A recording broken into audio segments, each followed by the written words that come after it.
সংস্কারে আমরা আসলে কোনটা একটা পয়েন্ট আমরা পারলাম কিনা, না পারলে তাহলে এইরকম আমরা যে এখন না আমরা কেন সেই সরকারকে 16 তারিখে আমরা কেন নির্বাচনের ডেডলাইন না চেয়ে আমরা কেন সংস্কারের রোড ম্যাপটা না চাইলাম না কেন, আমরা কেন জানতে চাইলাম না যে আমাদের যে সংস্কার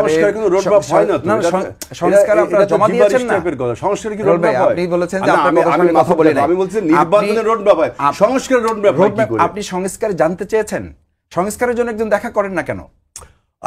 সংস্কারে দেখা করেন, প্রশাসনকে বলেন অন্তর্বর্তীকালীন সরকারের জন্য এইটার জন্য আন্দোলনে ঘোষণা দেন। আপনি নির্বাচনের জন্য আন্দোলনে চলে যাবেন, নির্বাচনে আপনি না গেলে নির্বাচন আদায় করে ছাড়বেন, জীবন দিয়ে দিবেন।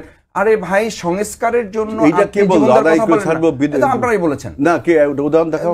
এটা তো ছোট সে বলতে আমরা বলছি, সালাউদ্দিন ভাই বলেছেন, আমরা কি বলছি যে নির্বাচন না করলে দেশের অবস্থা খারাপ হয়ে যাবে। ইশাক ভাই বলেছেন নির্বাচন না হলে, ইশাক ভাই বলেছেন যে জীবন দিয়ে দিব। আরে ভাই, আমি বলেছি যে যদি আপনি সংস্কারের জন্য এই কথাগুলো বলতেন তাহলে আপনি জনগণের কাছে আরো বেশি কাছে যেতে পাওয়ার সুযোগ হতে পারতো। এটা সেই সুযোগটা আমরা হাতছাড়া করছি ভাই। আমাদের পলিটিক্সটা আমরা বুঝি না, কোথাকার আপনি কনটেস্টে আপনি জানেন না, সংস্কার প্রশ্ন আপনি আগে বললেন, পাবলিক পারসেপশনে জানেন সংস্কারের কথা। আমি জানি না যে আপনি আপনার খুলনায়, আপনার ঢাকাতে কতজন মানুষের সাথে আপনার এই পারসেপশন নিয়ে আলাপ হয়। আমি তো আজকে ওখান থেকে এসে আপনাকে কথাগুলো বলছি, এবং আমি তো ধরে ধরে জিজ্ঞেস করেছি জনগণের সাথে আমাদের সম্পর্ক আছে বলে তো 4 বার ক্ষমতায় গেছি আমরা। বিচার, সংস্কার, নির্বাচন, তারা এক কথাই বলেছে যে নির্বাচন কিভাবে হবে?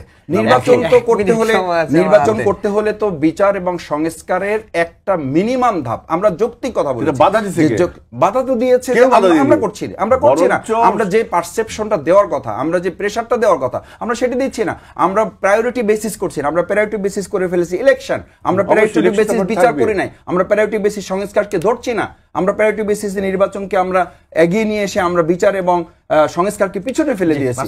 সঙ্গত কারণে আমি বলছি যে আপনি নির্বাচনের কথা বলেন, নির্বাচনের পিছনে দরজার কথা তো প্রশ্নই নাই। নির্বাচনে আপনি বলেছেন যে জামাত ইসলামী 300 আসনে ডিক্লেয়ার করেছে। জামাত ইসলামী একটা রাজনৈতিক সংগঠন, জামাত ইসলামী রাজনৈতিক সংগঠন, নির্বাচন তোমরা চাও না।